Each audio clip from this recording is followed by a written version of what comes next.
One thing that we can learn from the story of Mary and Martha is that si Martha, yung kanyang saloobin, yung kanyang mga hinaing, yung kanyang pagrereklamo, diniretso niya sa ating Panginoon. Kasi remember the story, nang dumating si Jesus at nagturo siya, yung kapatid niyang si Mary, pumunta doon sa may paanan ni Jesus para makinig. And then ito namang si Martha, sobrang busy niya sa pagpe-prepare ng merienda at naiinis siya na makita lang yung kapatid niya na nakikinig lang at hindi siya tinutulungan. And then later on, makikita nga natin sa story na lumapit siya sa ating Panginoong Jesus at nagrereklamo. Nababalisa na siya, na-stress na siya. And that is the good thing. Diniretso niya sa ating Panginoon. Hindi niya minarites agad.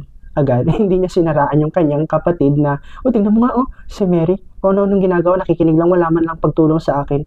Ano ba namang klaseng kapatid yan? Walang ganon. Sana ganon din tayo sa ating mga buhay.